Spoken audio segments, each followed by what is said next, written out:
We've had 2 sessions yesterday. One was insurance, one was HR. Lori, who I thought did an admirable job, is available for free consulting. She's in the Sunday house. So as we take a break, or if you're at the exhibit hall and you want to spend some time with her, she's designed to really work with medium and small businesses to help you. It's a resource that we have, and she's not charging for her service today. So she's been wonderful. I think it was a powerhouse presentation. And for mid, small, and even large companies to double check the math and have the real HR professional to give you some advice, it's a fantastic opportunity and value. And that's what we're trying to do as an association. Help you get better, add more value, add more relevance, and at the same time have fun. So it was a great night last night. For those who joined us outside, it was a beautiful evening. And I would tell you again, you know, at a blink of an eye, here we go. This thing's going to be over with before you know it. I'm finally relaxed and having some fun now. It's been a great, for me, it's been a great experience and a great event. And again, one of great appreciation. Today's going to set up, and it's normal. We usually lose some of the crowd for travel, and some of the people go home, and that's okay. All we can do is offer you our best, have an opportunity to see the presentations, and whether you choose to come or not, that's up to you, but there's value there. So again, if you have the eyes to see and the ears to hear, and you want to learn and you want to grow, this is an opportunity. I do it every day, and I wake up, how do I want to fight? How do I want to learn? How do I want to grow? And at the same time, have some fun along the way, because it's ice cream. So today, we're going to have 2 presentations. We're going to kick off with an AI presentation. It's pretty powerful. There's a positive AI and there's a negative AI, and you know, sometimes we think the robots are going to take our jobs. I think what you're going to see today with the AI presentation is going to be pretty powerful. And I want you to sit back and say, how does this apply to me? Will it help me? Can it help me? And maybe have a better appreciation for what it can do for our business and our industry. So we're going to talk about that. Then we're going to break for an exhibit hall, because we still have some business we need to clean up. I do. I need to see some supplier service people, and I need to close my deals. I have a couple deals going on, so I got to close them. We're hoping that you guys have deals going on, or to say goodbye. The exhibit halls, well, then we're going to donate the ice cream. Yummy's going to pick it up, and we're going to donate it. So for those exhibitors that have supplies, if you leave them here, we got it. And if you don't, figure out how you want to get them out of here, because we're going to donate that to charity as well. So in a moment, when we come back from the exhibit hall, we're going to come back in. We're going to have one more presentation with Numerator, which is about category insights. It's brilliant. We kind of kept it for last because it's a really powerful way to look at the insights of what's happening in our category, what our consumers are thinking, what they're buying. So really powerful way to close the meeting. We hope we have as much participation as possible. Again, it's normal that we kind of lose some people along the way, and that's okay. But it's here for you if you choose to see it and if you choose to hear it, and how we can be more relevant for you. So I think it's been a great convention. A day and a half is another blink of the eye, and before you know it, you'll be checking out. When we do take the next break, they'll talk about it. It's time to check out. We allow accommodations for checkout. Get your baggage, get out of the rooms, get yourself settled. But you're also welcome at some point to go over to the Sunday house and see Lori. A great value and a great resource. The gentleman I'm going to introduce is called Reza Pezbalan. His brother and he were in the ice cream business for years. They were called Quality Discount. They were in California. They know the business. They know the industry. They know what we do, and they get it. He since has transitioned into this whole AI role, and I'll let him tell you a little bit about himself. But he sent me the video a couple of weeks ago of one of his webinars, and I will tell you, I didn't get it. I thought I got it. I'm a pretty smart guy. I use ChatGPT. I use Copilot. I use a lot of things, and I use it at a very high level. But I think what he can do is he can help you transform how you think, how you use it, to help us become more efficient, faster, better by using these tools. So with that, I'd like to introduce Reza Pezbalan. Thank you for being here, my friend. Thank you, Mike. He's also a better speaker and better looking than I am, which isn't saying much. So here you go, Reza. I don't know about that. No, I don't need that. Thank you, Mike. Mike, thank you for having me, and it's really great to be back in front of so many good old friends from this industry. And when I say old, I'm talking about old. No, really, no, seriously. This industry has been, I grew up in this industry. I was a little kid when I came into it, and I'm really heartened by the close-knit community that you all are and have always been.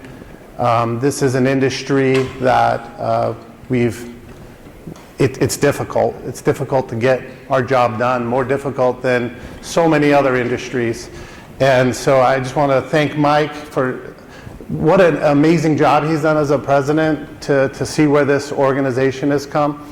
And I was here the other night listening to Stephen Cox get inducted to the Hall of Fame, and Mike Wells, and just really brought back a lot of great memories. So I'm really excited to be here today. I want to share some insights about AI that hopefully you can take away and get an idea of where to start your business in terms of an AI transformation journey. Okay, our world is going through a transformation, so that's really why we talk about generative AI is going to be the topic today quite a bit. And I want to talk about how we can crawl, walk, run through this journey. So, some of the goals that I have set up for today are around reflecting about history and the lessons we've learned, and how does that apply to what we're going through today. We're going to be going through a lot of change, and change is not always easy, especially in a business like DSD where there's disruption. And I want to also talk about the importance of having an innovator mindset as opposed to just an operator mindset. As DSD operators, operations is everything, and keeping things consistent and predictable. The world doesn't operate that way anymore. We need to be innovative. We need to bring that innovation to our businesses. And the other thing I really want you to walk away with today is to come away with a commitment towards forming a strategy in your business around AI, a vision and a strategy of how you're going to transform and start using this technology. Because you're going to see, part of my message today is that this technology is here, and it's here to stay, and it's changing the way we live and we work. By the end of this talk, we're going to carry our conversation over to a panel. So I've got some chairs here, I've got some amazing people in the industry. We really want to make this conversational, hopefully, today. That, hey, I'm going to be giving a one-way speech, right? I'm going to share my insights, share my knowledge. You're all my friends, my former coworkers. I'd love to help your industry with my insights and what I know in technology, bring it over to DSD. But we need to have conversations because it's not going to be easy for this industry. I recognize that because I've lived it, I've done it. You're already dealing with quite a bit of costs. And so let's have that conversation later with the panel. And as Mike introduced me earlier, my name is Reza Palizvan. I'm a co-founder of a company called Aegis Innovators. AI is in our name. From the beginning, we saw this vision that everything you do from a technology standpoint, from a software standpoint, needs to have some form of intelligence in it. So we focus on cybersecurity, but we help businesses through what's called a secure AI transformation. When you transform with AI, you have to have security at the foundation. So that is a theme we're going to go into today, but I'm not going to be really talking too much about security. We're really talking about productivity. How can we move our businesses forward? And how do we continue to evolve in this industry? Here's some of the background that I've had for 15 years. I've learned quite a bit. This business has humbled me. It's taught me a lot about life. Resilience, perseverance. You guys know what it's like. It's not easy. We live off the thin margins I mentioned earlier. And I had to do everything. And so when you kind of have to do everything in a business, really gives you a big perspective of understanding an organization and what are the challenges and the pain points. The whole idea with AI and what we're going to talk about today is we have to be creative in our thinking process of all these different areas that we work in. How do we take those challenges, those pain points, and then how do we use technology to help the business? That's really what it's about. And it's really about people more than it is about the technology. The people who created the technology that was created by people to do things for people. So keep that in mind. We're not going to get too deep into philosophical aspects of AI, but when we have the panel, everything is open for discussion. So I mentioned I'm a history major, so I love talking about history, and I hope I don't bore you too much with too much history, but I do think it's really important to understand how did we get to where we are today from a technological standpoint. And in a way, technology began 400 years ago. What I call technology, the technological age began about 400 years ago when the steam engine was invented. It really started to completely change the way we live and the way we work. So from a historical perspective, a paradigm shift is when something changes in our life so drastically that the way we live and the way we work change completely from the way it was before. And change is difficult, so we're going to be getting into that concept of change. So when the steam engine came, it affected transportation quite a bit, right? So goods could travel distance much faster, people moved into the cities, and society began to change. Then when electricity came 150 years later, that impacted how we lived. Factories became much more productive. They can do a lot more. Automation came in, the Henry Ford era. Ice cream started to develop in that our industry started developing that second industrial revolution. And we almost destroyed ourselves during World War I and World War II with all this mechanized technology. We were able to, thanks to the United States, I have to say, we were able to come out of it and then go to this beautiful computer age. And think back to the 1980s. I don't know, some of you in this room, first time you ever used a computer. It interacted with data, right? It was textual, visual. We're starting to work with data. Today's talk is a lot about data. And that third industrial revolution was really important, which is bringing us to where we are today, is over the years you've seen data progress to the point where now computers can reason over the data. And so now we're in the era of intelligence. But I want to go back a little bit more specific to ice cream and the origins of DSD. And I think it's really important to remember that this industry began with innovation. Just think about ice cream. The product itself is an innovative product. It's amazing. It's an amazing product. How do we get it to the stores? It's amazing. And I think, I'm not sure about this, but I want to say Hall of Famer Stephen Cox may have written this. It's on the Unilever website, but I'm not 100% sure about that. But I really think this quote from Unilever really captures it. The ice cream industry has always been at the forefront of innovation, constantly evolving to meet consumer demands and pushing the boundaries of what's possible. From the introduction of new flavors and textures to advancements in production and distribution, innovation is the heartbeat of the ice cream world.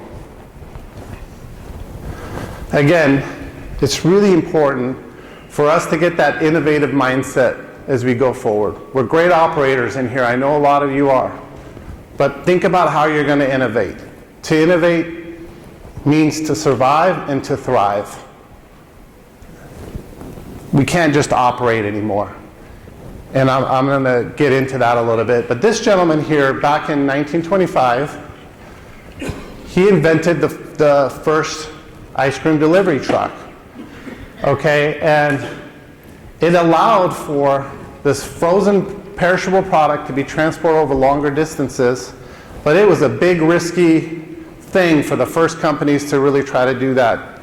You know, imagine they're used to working in their local markets in their little stores and they had their push carts, but now they're going to take all this product all of a sudden and start moving large quantities over distance. Think about all the risk that was happening in the 1920s when this idea first came up. came. Some companies decided this is too important to pass up. We're gonna take the risk. And some companies said, no, it's too risky. We're gonna wait for somebody else to figure it out. And guess what happened? The ones who waited, a lot of them, they lost their competitive edge. Can you guess who were some of the companies that may have gone forward with it? Any guesses in here of who were some of the first companies? Think Unilever a little bit. Good Humor. Good Humor went forward with it. They took the risk. Eskimo Pie. Dryers. And a company called Borden Ice Cream at the time did the fudge bars. Then there was Dolly Madison Ice Cream who didn't. There was a Dolly Madison Ice Cream. And another company called Smith's Ice Cream. They were great in their local markets. They did a good job, but unfortunately, the competition who innovated and went ahead of them was able to come into their markets and take over. So, history has taught us that lesson, and that was part of the early innovations of the industry of ice cream. And eventually, we started making improvements in our manufacturing process and our packaging that allowed for the mass production of ice cream to allow for distribution to even be a thing today. And then more recently, thanks to the computer technology, we were able to really make our routing and our deliveries more efficient. We were able to actually transact at the store level and print an invoice. I mean, how many of you all remember being able to make that leap and how big that was? I see Rudine shaking her head. She goes, yep, I live that every day.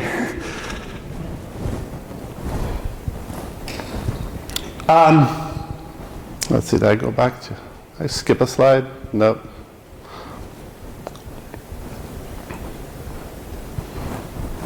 It's doing this funky transition. Okay, there we go.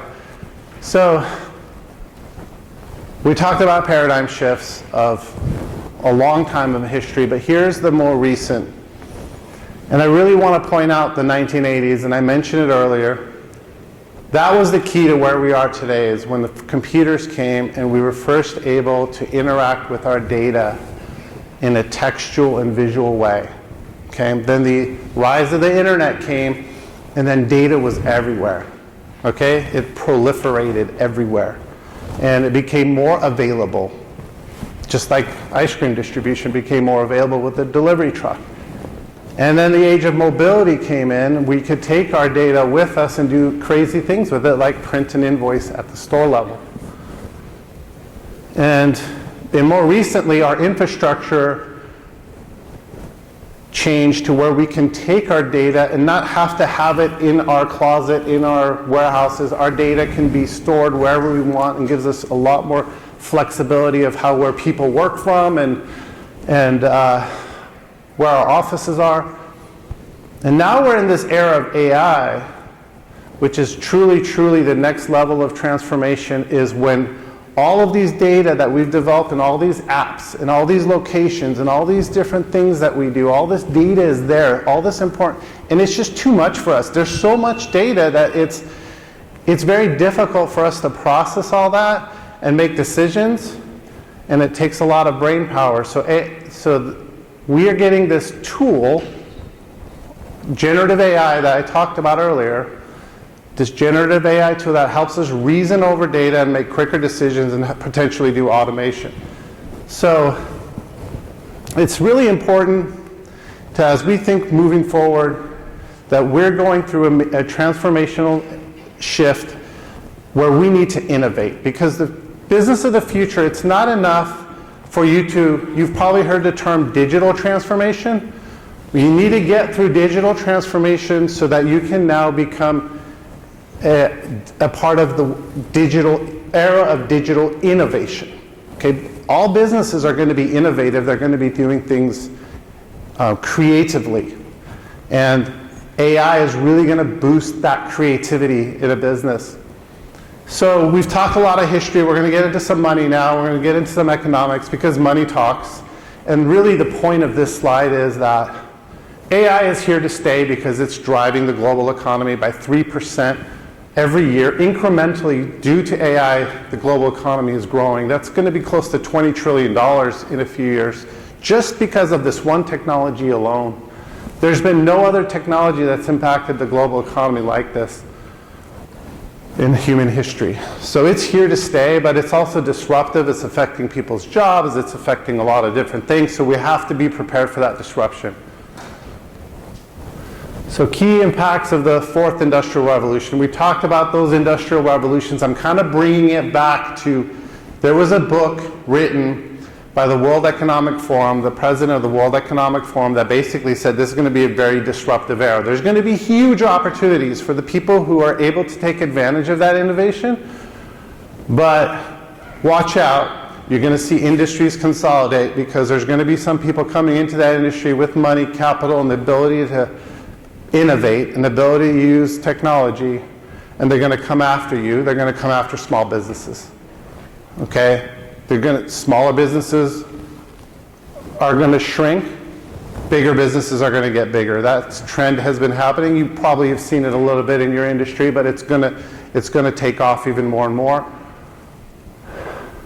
And cybercrime is really a big problem, and it's only going to get worse because the bad guys have access to AI, which is helping the cybercrime. So I'm here to talk to you about AI and how to leverage it for your business, but I would be at fault for not warning you that you really need to focus on cybersecurity first. If you haven't, you better do that before you even look at AI. And in fact, this is what the company of the future is going to look like. So just take a look at what's on the screen.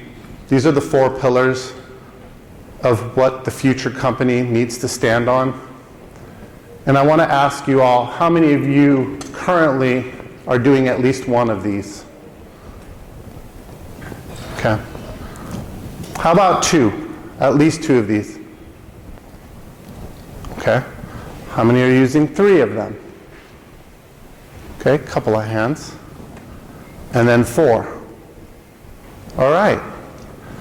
Well, we have some work to do, but there are some people doing it, so we can definitely leverage their insights as a community. This is what I was talking about earlier, is I feel this community is here to help each other.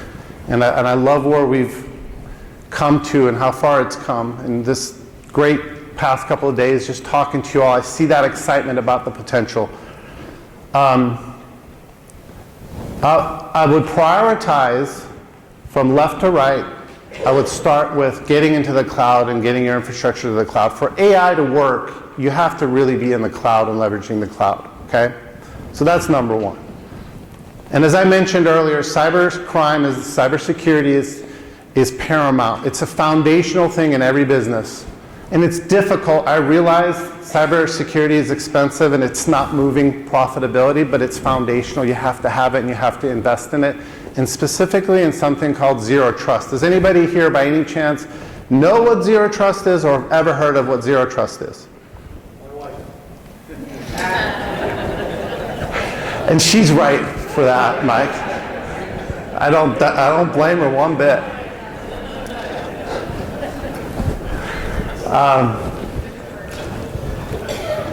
So back in 2022, the executive branch of the federal government put an executive order that all federal agencies are adopting the zero trust framework. So all compliance, NIST, and all these different organizations are looking at that framework.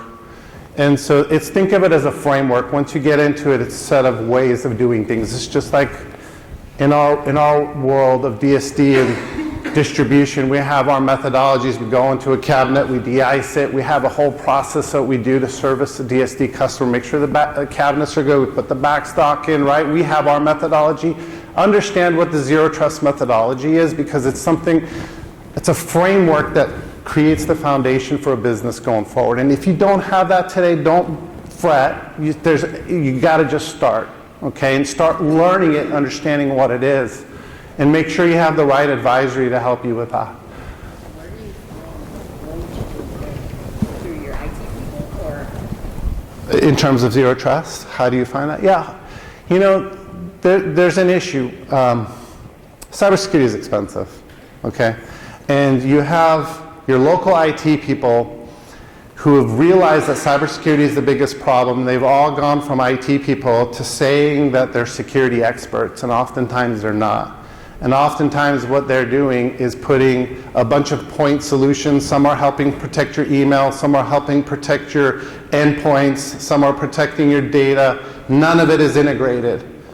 And so Zero Trust is an integrated end-to-end way of doing security so that all the information goes into one place. So a lot of times the local guys, you have to challenge them, do you really know what Zero Trust is? But if they don't, it's okay, right? I mean, they're there to help you. Ask them, can you help educate yourself and then educate us on what it is? So I would definitely an advisor. And it's all over the internet. Just go and do a search. And that's a great question. So we're here to talk about AI, so let's just jump into that more. And we're here to talk about generative AI mostly. The AI has got a ton of different components to it, but we're really here to talk about generative AI.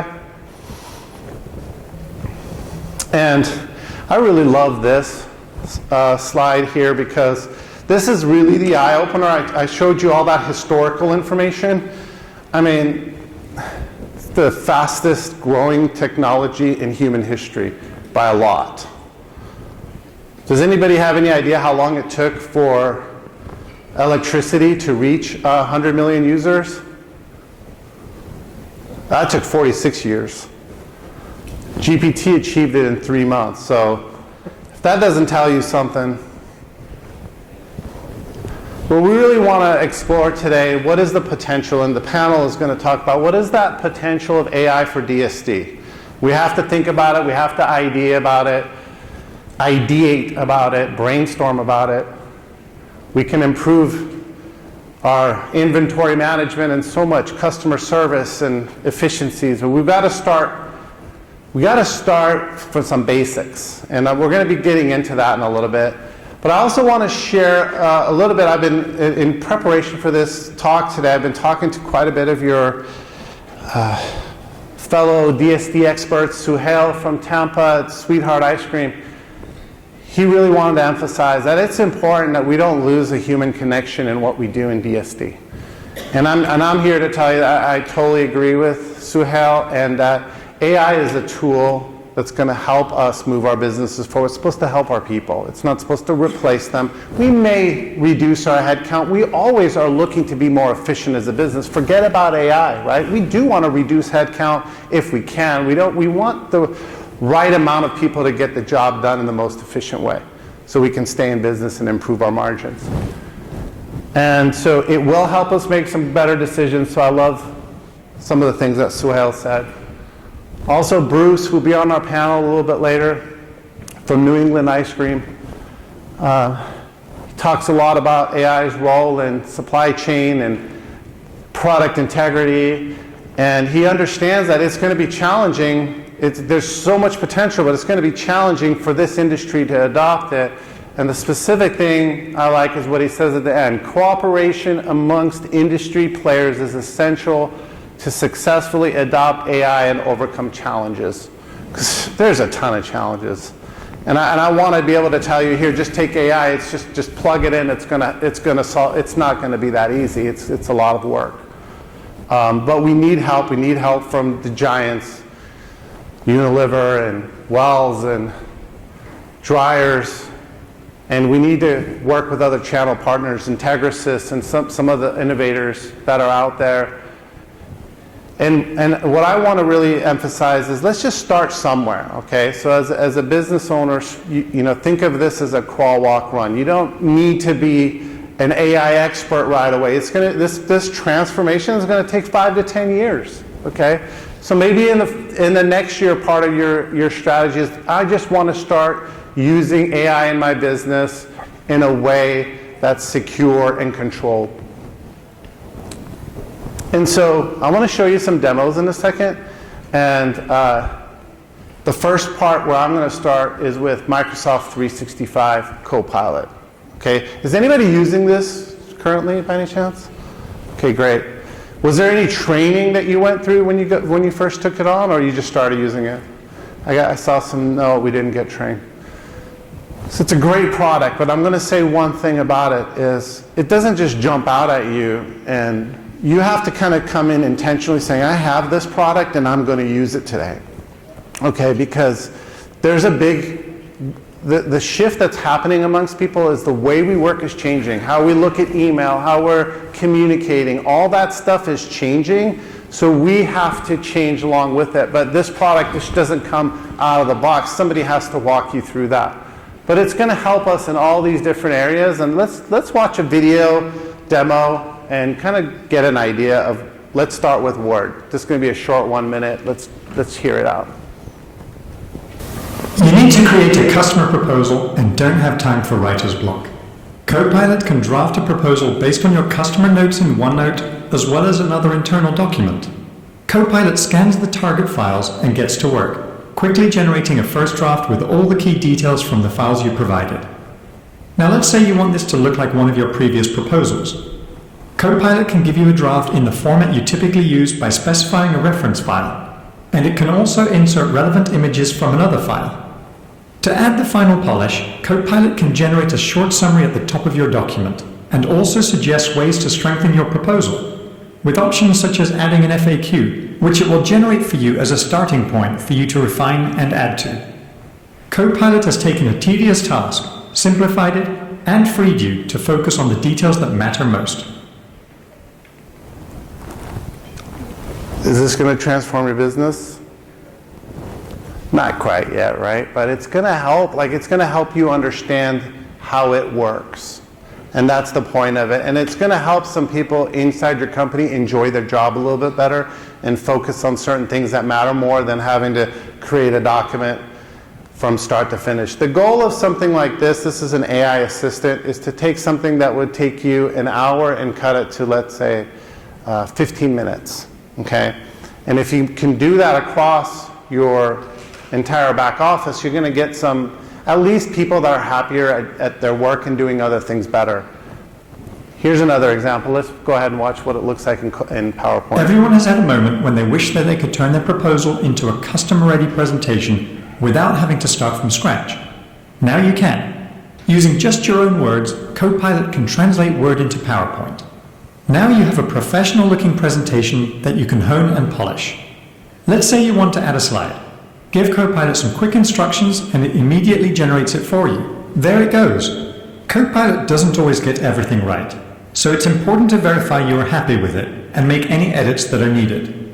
So this slide is too wordy. You can ask Copilot to make it more visual, which it does effortlessly. And check this out. Copilot can even animate the slide. It gives it a professional design treatment in a single click. But it doesn't stop there. Copilot automatically generates speaker notes for all your slides. It's not only a time saver, it's helping you be a better presenter. Has anyone used Copilot for PowerPoint? Not yet. Did you know it could do that? Yeah.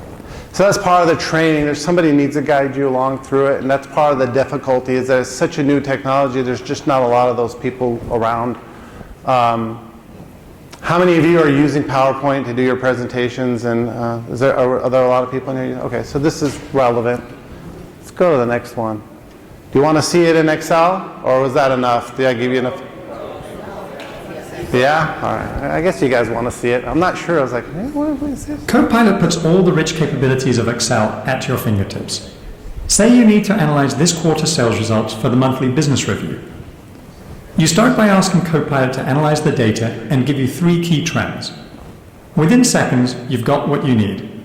But you want to drill in. You ask Copilot a follow-up question about one of the trends.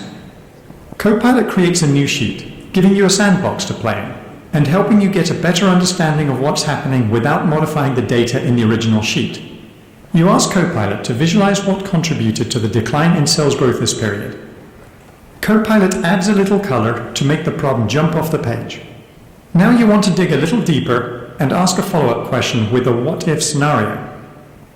Copilot not only answers your question, it creates a simple model of the scenario, and even asks you if you want to learn more about what it did, with a step-by-step breakdown. Finally, you can ask it to create a graph of your projected model. Copilot has turned a sea of data into clear insights and actions. So that's beautiful, right? And it's not necessarily as easy as the way they described it here, but it can do these things. It's a little bit of marketing in here, so. But it's good. You should trust it. How about Teams? Is this interesting? This would, I think, be my last one of these. Do you guys like these videos? Are these okay? It's better than me talking, right? We all struggle with the pull of the inbox. Sometimes it keeps us from focusing on our most Imagine important you have an work, appointment, but at the same time, weekly you have business important emails to respond to. Copilot can help you separate the signal from the noise and give you hours of time back. Copilot can help you triage your inbox, highlighting the most important. Okay, something happened. Let me start it over.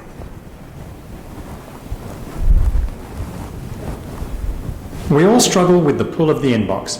Sometimes it keeps us from focusing on our most important work.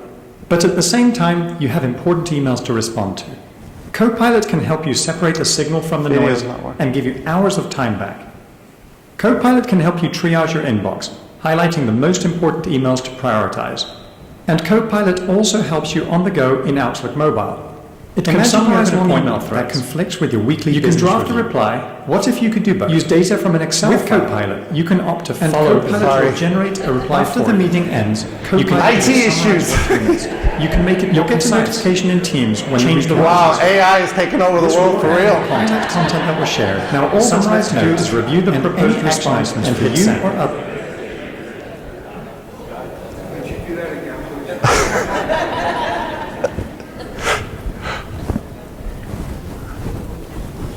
Please work. Please work. Imagine you have an appointment that conflicts with your weekly business review. What if you could do both? With Copilot, you can opt to follow a meeting. After the meeting ends, Copilot will summarize what you missed. You'll get a notification in Teams when the recap is ready. This recap will highlight content that was shared, summarize notes, and any action items for you or others whose names were mentioned. You see that one of your customers was discussed, and you want to learn more. You can ask Copilot clarifying questions, and it provides a detailed response. It can tell you why a certain decision was made, and gives you helpful context. You can even ask Copilot what other solutions were considered. And it provides citations from the transcript, so you can see where Copilot drew these conclusions. It's a huge time saver. So that was pretty cool. But the real magic of Copilot happens during a live meeting. Let's say you're in a meeting with your team. You can ask Copilot to summarize the meeting so far. You can see how it summarizes who said what points were made, and it's really capturing the spirit of the discussion. And as the meeting progresses, you can check in on where people stand. You can even ask Copilot what questions are unresolved. It's just amazing to see this happen in real time during a meeting. Is anybody using this right now? Not in this fashion? Okay. Wow. It's, these are special videos. They're not on the webinars. I mean, they're not on the website, but you can go to Copilot's website, Microsoft's website, and see something similar, but not these exact. But I don't have a problem sharing this presentation deck. So yeah, sure. Absolutely, and my email address is there. So if there's anything you need, feel free to email me. I'll be happy to help you. In my world of the technology, all these technology companies I deal with, almost every meeting we go in now is recorded. Okay, because in order for this kind of technology to work, it needs to listen into the meeting, and there's two ways to record them. You can record them by hitting the button, and it records everything that's on the screen as well as the transcript. Copilot just has a button where you can just do the transcript only, and it grabs all that text, and this is where the power of generative AI comes. It's amazing when and it's very accurate. You're in a meeting, and sometimes there's somebody speaking, and I've had issues where either I lose my concentration, I don't pay attention to them, something distracts me, or sometimes I have a hard time understanding what they're trying to say, and I'll ask in the meeting, what did Mike Gardner just say? Because I don't think I really understood that. Well, Mike's actually a pretty easy person to understand, but it's amazing. It works incredibly well. And the other thing that you're going to see is people, and this is a Microsoft app, people send these third-party bots to a meeting. If you ever see something that's called a note taker join your meeting and you think it's a person, like I have one, it's called Reza's Note Taker. So people are like, hey, Reza, your note taker's here. I'm like, that's not a person. And just for full disclosure, it's recording everything that's happening in this meeting because I want to be able, I want to just pay attention and be present in this meeting and not take notes, and I'll go back and later review my notes. So that's a third-party application that I use. That Microsoft doesn't have that one yet. Anyway, well, let's move forward. Was that fun? Was that interesting? Okay. You were probably wondering for a while, when is he going to actually talk about AI?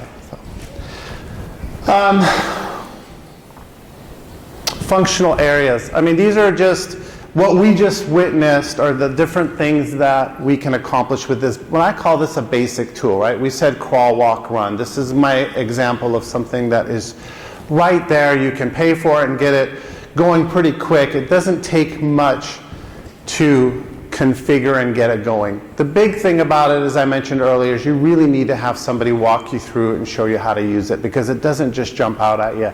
But look at what it can help you with, all these different things right off the bat.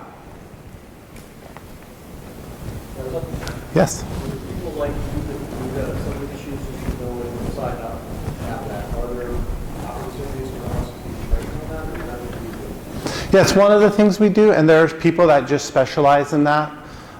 We have a part of our company that's called, we call it adoption change management.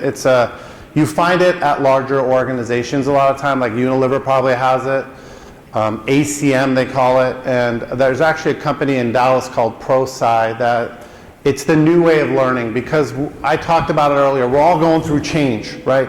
Being trained on something isn't enough anymore. We have to actually change the way we think and approach things. And it's not so much about, okay, click here and do this. So change management's expensive. It's much more expensive than just having somebody do training, right? So I think that's an opportunity for the association to come together and talk about what is change management and understand that, because this organization, I mean, this industry really has to really consider, how do we change? How do we evolve and do it quicker? And so that's what I would recommend with these kind of tools. But at minimum, start with some basic training. So just buying it and start using it, you're probably going to waste your money. As much as I love this technology, I love your money more to stay in your pockets and use it for what you need to use currently. So be careful about that. Don't just buy it. Have a plan for it. And that's part of my message today. So now as we go forward, we're going to talk about, let's imagine, and there's some organizations here that, is there a question in the back?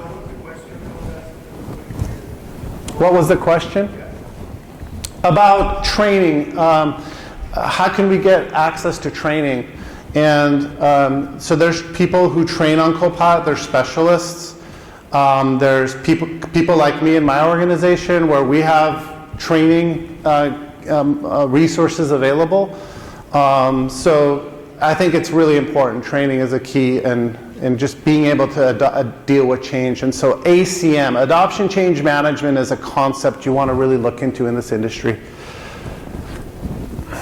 But that was let's get started somewhere. Okay, now this is, after we've learned how Copilot works, what can we do with our own data? Okay, how can we take a Copilot that we just used in Word and Excel and PowerPoint, but actually use it with Integrisys and RoadNet and Coular, or some other application in your business, QuickBooks, or whatever it is that you run your business on? What if we can take data that we have? Again, data was the theme earlier. I was talking about this evolution of data. Now we have the ability to create our own custom, because all our businesses are different. You know, we have our own different, unique challenges. What if somebody in management can just ask a question with this chatbot and this information pop up. It used to take a very expensive developer, programmer, software engineer to be able to do this for a business. But what I'm saying is, this is getting closer and closer to being at our fingertips with the resources that we have, and not necessarily, think about it this way. 100 years ago, let's say Coca-Cola or Pepsi, 100 years ago, did they have an IT department? Yeah. Do we have an AI department today?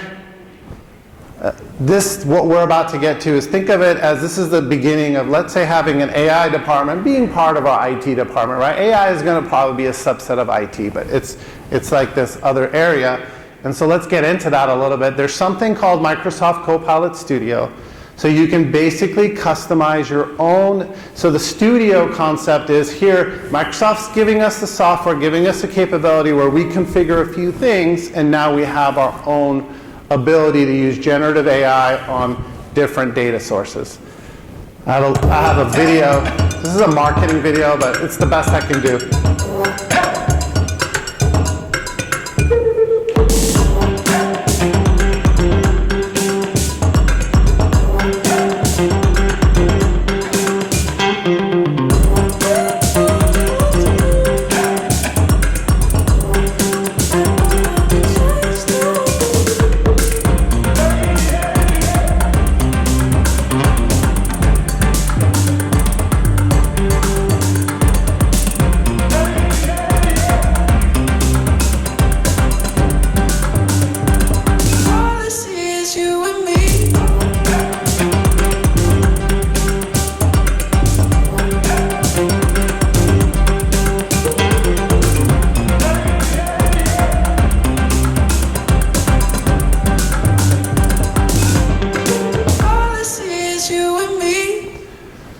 Once you start this, you're never going to stop, okay?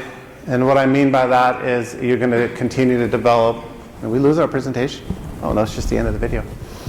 It's never going to stop. You're going to get hooked on it, but there's a beginning aspect to it. And what I want to say is, I want to now shift over to the next aspect of what I expect your evolution to be, is to start running with technology, what that can look like. And so we have to even go outside of generative AI. Here's an example that uses computer vision. I have no affiliation, by the way, with the Coular Group. They were a vendor here, they were a sponsor, but in my preparation for this was an emerging technology in DSD that I really got excited. I'm really excited about this. And I'm sure there's going to be a lot of challenges with it, because it's really the out-of-the-box thinking that we need. And these are the different things that it can do. But like, could you imagine just you have that additional vision inside your coolers and cabinets and what that could do? This is amazing.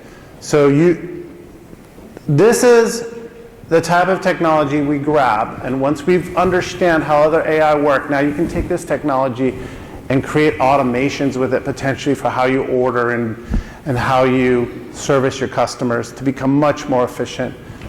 Those sales per drop, right? The sales per route, those type of things can skyrocket with this capability.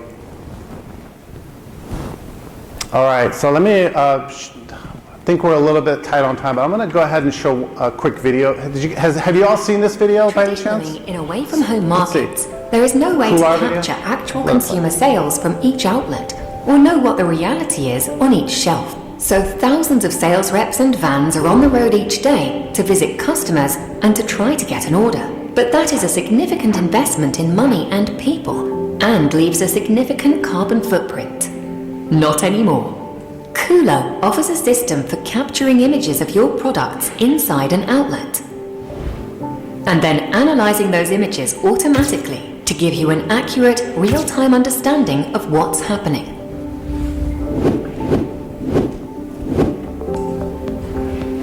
As an alternative to fixed cameras, you can have images taken by mobile phones as well. Once the camera is switched on, Cooler can start capturing images. These images are uploaded securely to the cloud and analyzed by Cooler's artificial intelligence engine. This identifies single products in the cooler very accurately. Cooler automatically matches the data from the image against the information you provided, the target portfolio, and the planogram, and importantly, even the fill level of products. In short, Cooler matches the reality with the desired situation and tells you what else is happening in the cooler, such as door openings, temperature, or the presence of foreign products. What happens with this information? It's up to you. Cooler always provides a full suite of dashboards and performance KPIs, allowing you to track remotely and in real time the execution standards like product availability, out of stocks, share of shelf, cooler purity, consumer interactions, and more. With basic system integration, Cooler can send alerts or even an order proposal, a text message or Excel file that lets your team know which customers to visit and what products to sell. Alternatively, you can integrate Cooler tightly into your existing IT systems, all the way to fully automatic order processing if that is what you want. In summary, Cooler lets you grow sales and reduce your carbon footprint because you act with insight exactly where and when it's needed and not just based on All right, so that's an amazing technology that can really make a big difference. And what I love about it is you got this computer vision that can see something and then can make a change, right? And can do an action because of what it sees. And that's very intelligent. And think back to the example I gave earlier in the meeting about the refrigerated delivery truck, right?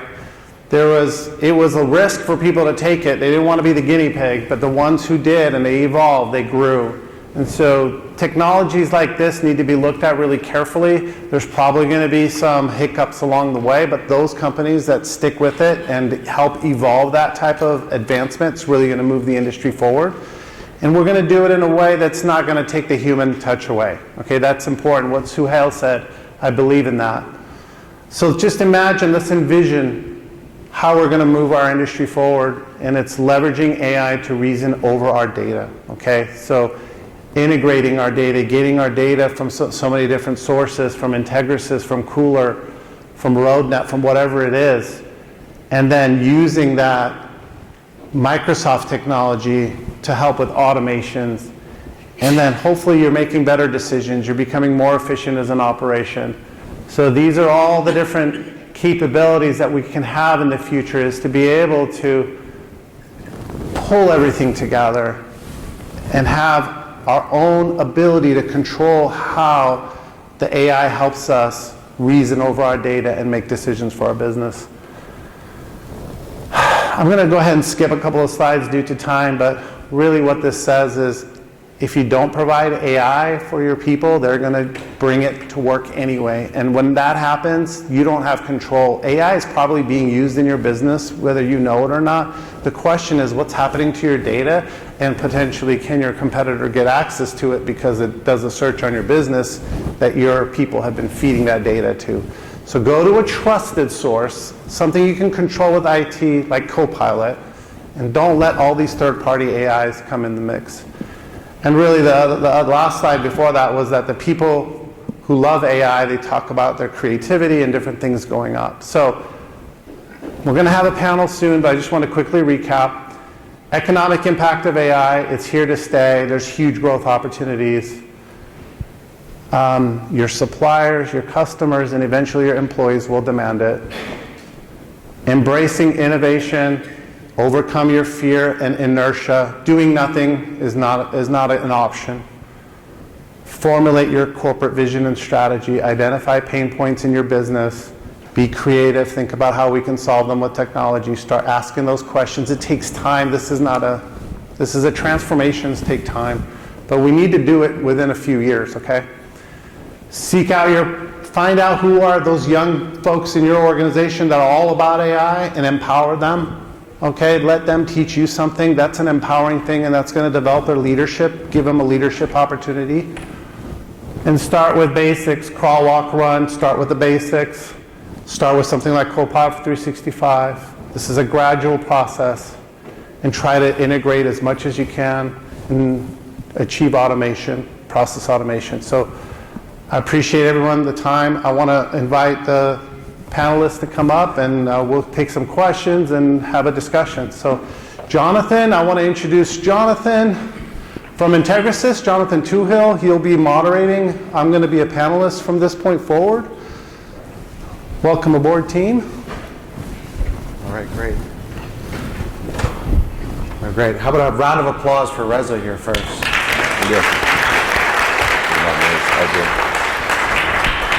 Just want to introduce, is this on? You guys hear me? Check.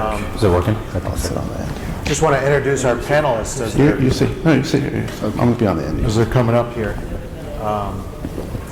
We have two distributors here with us today. We have Bruce Ginsburg, Steve Heckathorn, Bruce from New England Ice Cream, and Steve from Cold Front. And we also have Lucas Johnson here from the Cooler Group, but we just saw that video on the AI technology that the Cooler Group is working on. So these are our panelists. We have there might be some questions out there that people want to start with. Scott Hoff is going to be out there with a microphone. So even now you can start to raise your hands if you have any particular questions.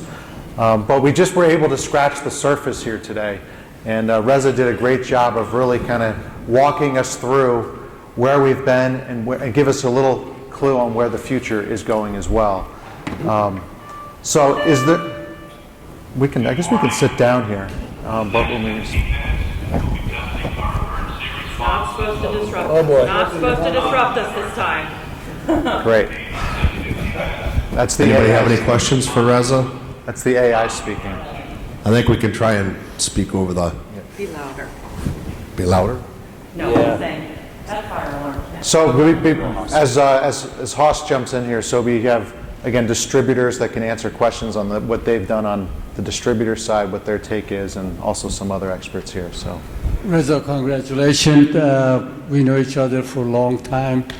Your brother is my best friend, and I know all your family. You put the meeting to the fire.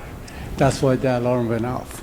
At Yami, I mean, you created fire in our bellies, and we're thankful for that. My company usually tries to stay ahead of the game, and I know you're going to visit us next Tuesday. Right now, we have lots of power of BI, and we talk to my guys, and also we got the Microsoft 365, and we hire an expert in 365 as part of our IT, and it is important in this panel by the end of the discussion how somebody goes about implementing, as you said, crawl to implement all the things that it is a must in the near future to get there ahead of the time, and hopefully our industry that is vulnerable to lots of different issues overcome that with this technology. So this is for all the panel. Hopefully by end of the discussion we'll all learn how we get there. Well, am I on? yeah. Can you hear me? Huss, thank you for saying that. I'll just jump in by saying thank you for taking the arrows, as you always do. And also thank you for allowing a lot of us to come and visit and to learn what you've learned and then bring it back to our company. So, you know, you deserve a lot of credit, as does the wonderful team at Yummy. I just wanted to say it because we've benefited by coming to visit, and I know you've come to visit, and we've shared best practices, and all for the love of ice cream. So keep doing what you're doing too. Yeah, I just want to say that I wouldn't be the person that I am today if I had not met Haas and the teachings that I learned over the years. And one of the things I took away from Haas is being an open book and how you give information. I'll never forget that. He used to always talk about that. And I've adopted that in my own philosophy, because the more you give out, the more you get back. And I think that's what I love about this community. It's been a great leader. So I do want to say that, and thank you for your kind words, Haas. Go ahead, Mike. Yeah, just a couple general comments. It's stunning, shocking, and almost overwhelming what you just presented, Reza. This is the exact example of how this association with Haas's help, and perhaps even the new Rising Stars generation, to help us guide through how do we get there. Because as I sit here, I go, this is powerful. We can learn using Integrisys, Coolar, RoadNet. The key element to DSD, which is how often do I serve my customers? How many times do I service them? When do I get there? So the brands and the manufacturers have a stake in this. Our distributors have a stake in this, because that's the number one opportunity for us, is fundamental DSD 101. How often? That frequency drives everything that you do in your company. How many people you have, how many trucks you have, and how do we get best at servicing our customers, speed to market. My commentary. So it's something, what you just said, that my suggestion was going to be, we need to have a couple industry leaders learning this stuff so we can begin to disseminate the information, and maybe next year it becomes round two. What have we learned from here? My general comments. The second one is more of a question. I'll throw it to Steve. Based on the context of what I just said, what would this mean to a cold front distribution, having this AI done the right way, mean to your company? Well, thank you for the question, Mike. We're really looking into it. Cold front is quite large geographical-wise. We're in 19 states. Some of them we call our flyover states because nobody lives there and a lot of animals. So we need to shrink our footprint down to where when we get to those certain areas, those rural areas, we know exactly what we're going to have on the truck. So we have a lot of business that sometimes will be every 2 weeks. That means I have to make an order on a pre-sale system and I'm out 14 days. I'm looking at it to shrink the system down so I can get the product there in 2 to 3 days from our warehouses. So that's the really thing we're looking at. And I want to make sure our company with Haas's, we reach out to Haas's group a lot, guys. So if you need expert help, his team is always willing to help. I work with him, Mike Mancini and Daryl, great people to work with. And we want to be on the forefront also. You know, our company is large, but we need to understand where it's going, you know, and how we sell more ice cream is our whole goal. Thank you, Steve. We got a question over here. Hi, guys. I guess I kind of wonder a little bit if this is going to turn into a battling robot or battling AI bot type of business scenario. Are we, because we're giving all of our information to the cloud, does anybody on that panel have control of the cloud? I mean, I'm a little bit more security conscious than some of the things. I actually have 2 computers on each of my desks in my office. One of them has internet service, the other one has proprietary information. Okay, I would share with anybody in this room anything they want to know about my business. But when you start putting it out there in the cloud, you're going to have a problem because somebody's going to pay to get that information. My question is, how secure do you believe AI is going to be? I'll take that one. Yeah, probably a good one for Reza. That's all. It's a fantastic question, and it's very valid concerns. First thing I'm going to say is, like the example I gave earlier, innovation, when innovation goes forward, there's nothing stopping it, right?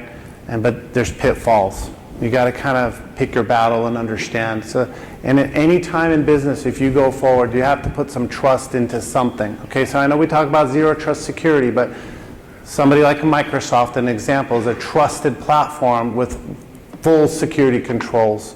Okay, their platform might be more secure than some other smaller company. So you kind of have to pick your cloud player. But there's no question the cloud is a key integral component of this. And it's these cloud businesses like Microsoft. Microsoft owns half of GPT, or excuse me, Think AI, who is the company that developed GPT.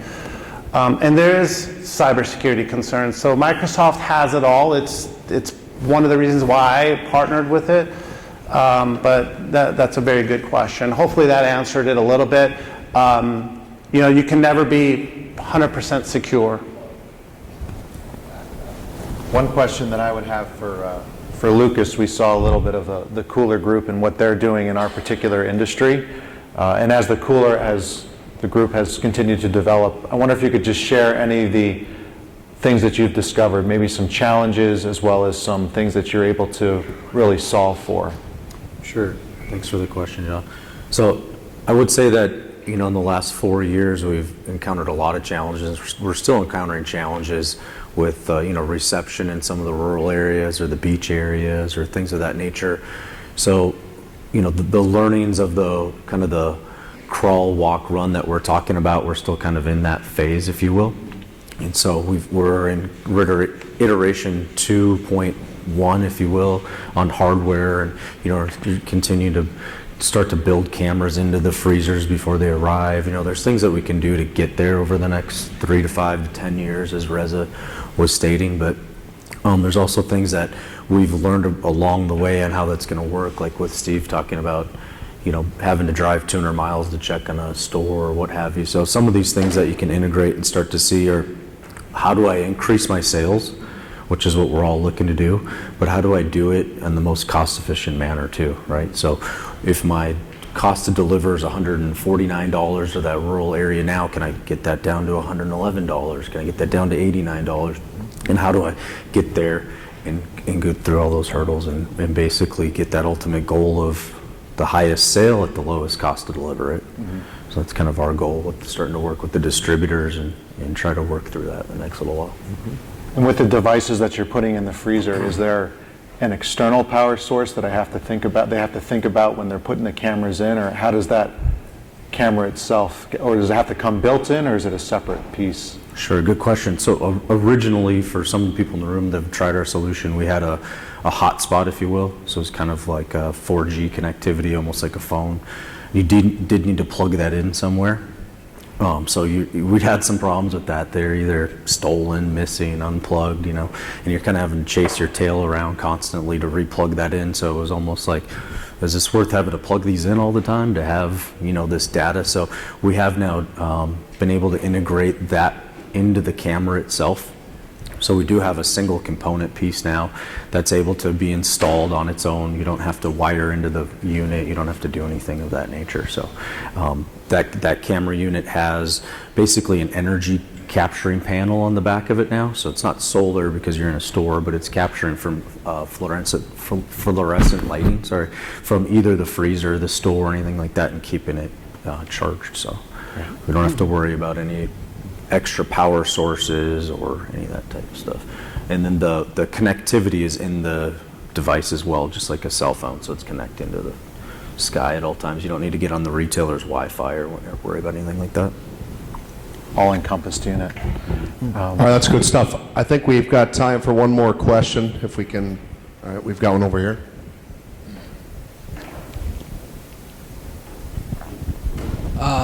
My question is, how does it deal with the frost buildup within the freezer?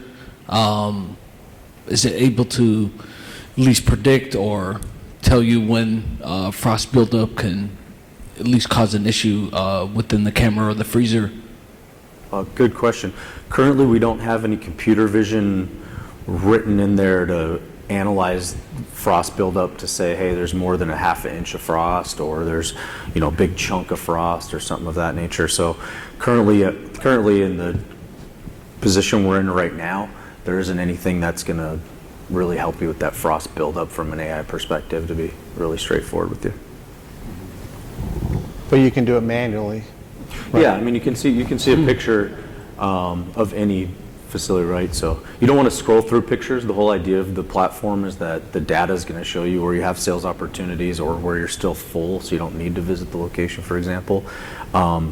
But if you want to, you can look at the picture. You can scroll back for a whole month. So if a retailer calls and says, hey, you haven't been out here in 2 weeks, what's your problem, blah, blah, blah. It's an auditing tool. Yeah, you can audit that and look all the way back. You can have a monthly report that tells you how many days a certain SKU was out of stock in every location, all these different things you can do to analyze your business and your auditing behind it.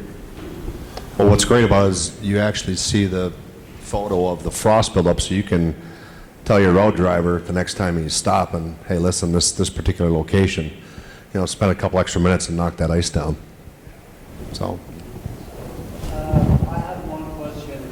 What's the cost of each camera to install everything? It really depends. Currently we've been kind of trying to rely on the distributors that are visiting the stores to do the installation, just because The same as visiting a store for you guys is expensive for a third party to visit a store, even if it takes 4 or 5 minutes to do the installation of the camera, because it's pretty straightforward. It's the windshield time, it's all of that type of stuff. So I can't really give you an exact cost, like a full baked cost, but the camera unit itself is going to be somewhere around like $100, if you will, around $100, depending on volume. So if we get the training with you, I talk loud so everybody hear me. If we have a maintenance team, we have our own camera system, all branches, everything, we maintain it. So if we get the training to understand exactly how to install, we can start buying cameras from you and create work with your system to implement. So you don't have to come across the country or hire somebody, windshield time and everything. We are already there. Maybe we can do it. Right, 100%. I mean, you don't want to have to pay someone $125, $150 to visit a store and be in there for 6 minutes, right? So if it's your driver or your downtime of the year where you decide to make a push and get 1,000 of them installed or however you want to do that, that's definitely the most cost-effective way, for sure. All right, do we have any more questions? Audience? Great. Anybody else want to chime in here? Bruce? Well, this is a really meaty topic. Yeah. And I appreciate having the chance to talk about it, but I don't think we have enough time to really dig into the journey of where we've been, what we've learned, what we still have to learn and still have to do. But the good thing is, like we talked about on the phone, is that we're heading down that path. We have to give Lucas a lot of credit for being a pioneer and being resilient to the learnings and adapting to the needs of the brands and the distributor and the retailers. And I think there's a lot more to do, which is going to be fun and exciting and challenging. And I think tying Reza's vision into Integrasys and RoadNet is eventually going to help, as long as we don't forget about not just delivering cases, but being very careful and mindful of what's inside the case. If the integrity of the product is diminished, our whole industry loses out. And if we don't intelligently implement good category management and marry that with good store level execution, we all lose out. So there's a lot more work to do, and it's exciting work and it's appropriate work. I think Sahil right off the bat said, computers will not replace people, and I support that. I also support having the right product at the right place at the right time for the right reason, to deliver joy to the world. So maybe we'll put this on the agenda for next year or a breakout session, and between now and then we're all going to continue to, we're all taking arrows with innovation. We're all trying to find the right answer. We're all trying to be long-term sustainable, generate profit and reinvest it into people, plant, and equipment. Stephen Cox taught me that one, but he already left. If I may, as an association, working together is very important. Unfortunately, lots of smaller companies don't have the budget or means to get there, and we need to help them to come. So companies like Coldfront, New England, Yummy, we need to be in the forefront and work with all of you and complete that mission, and then pass it on and do all the learning curve and everything else, and help other smaller company to easily get into it and more. Along the way, we're going to make lots of mistakes, lots of learning. So we kind of help our fellow distributors so they don't do the same thing.